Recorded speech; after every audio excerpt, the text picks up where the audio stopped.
Hey, what's up guys? It's Farmer Jack, and today is a special day. I'm here at my boy Paul's place. Look how many fruit trees he has. This is gonna be amazing. He also has a YouTube, you should check him out. Fruitful Trees. He's the man. Let's get into it. This is my house, my garden, my workspace, my play space, my food. This is what I do. I grew up in New York in an apartment my whole life. I didn't have any outdoor space of my own. And the best I could do in New York was to go to community gardens, or I went with this man, wild man Steve Brill, and I learned how to forage food in the parks, wild food in the parks, in Central Park and so on. But I always dreamed of having my own space. I got sick when I was younger, so I started eating a better diet to improve my health. And I went on a raw food diet, 100% raw food.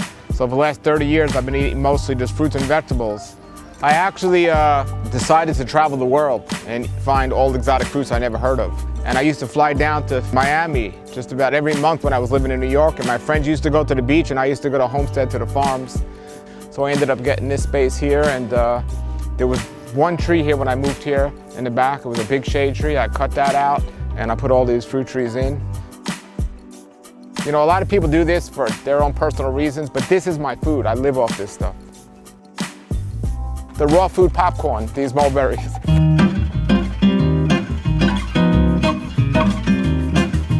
I learned through trial and error to plant the smaller things up front and go up as I go backwards, right? That's what a lot of the tree growers showed me.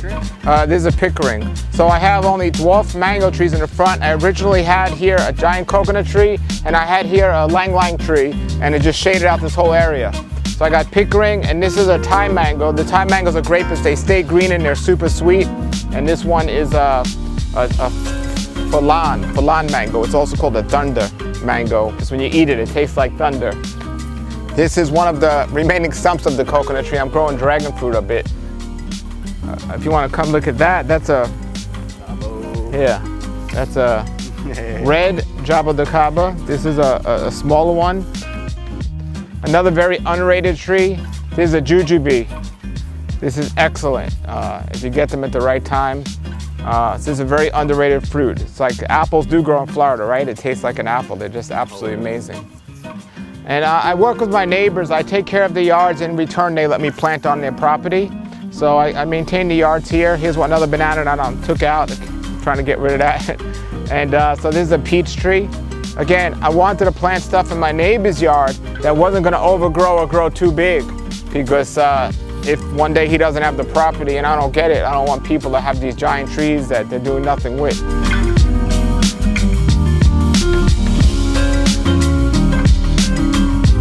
Super Haas avocado. Manmade, they're big, they're filling, they're delicious. One fruit can literally fill you up like a full meal.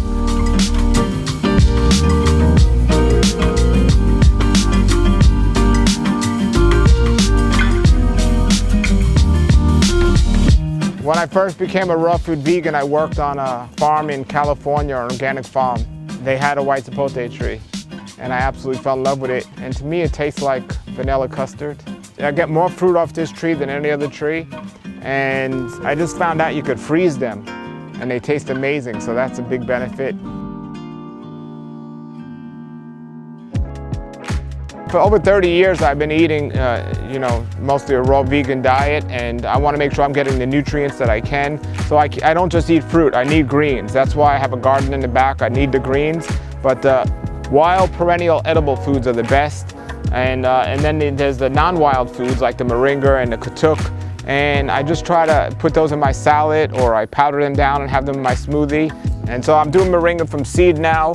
I've always done them from cuttings, but now I'm doing them from seed. This one's actually was from a cutting from another tree that I had. Besides moringa, the top tree in my yard is miracle fruit. There's a big miracle fruit here. This is a smaller one. I love miracle fruit. And the reason why is because I like to fast a lot, and I drink water with lemon, and then I have miracle fruit and it tastes like lemonade. And I do that all the time, and I just love it. So that's how you get through it fast. Yeah, I have a bunch of miracle fruits here. I have maybe 5 or 6 in the property, so that's great. I think the key to success and health on any level, no matter what diet is someone eating, if you can get those perennial greens in your diet every single day, your health is going to be good. They're so important. And you know, honestly, some people find this hard to believe, but I have some of the most exotic fruit trees in the world.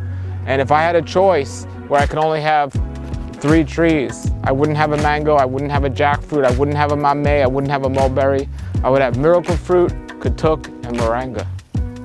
Wow. Yeah, So cool. yeah, absolutely. Well, I want to be healthy, and everything else is more like a snack. I mean, it's good to have, I eat fruits for breakfast and so on, and that's wonderful to have. But from a nutrition standpoint, and also from a output standpoint of what's going to give me the most, not just for a season, it's going to be the katuk, the moringa, and also the miracle fruit berries. They're just wonderful.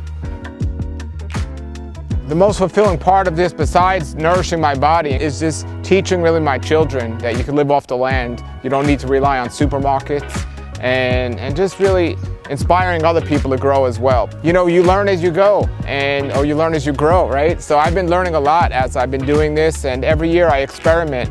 And that's my one thing of advice is experiment and see what works for your particular situation. You could always change it up.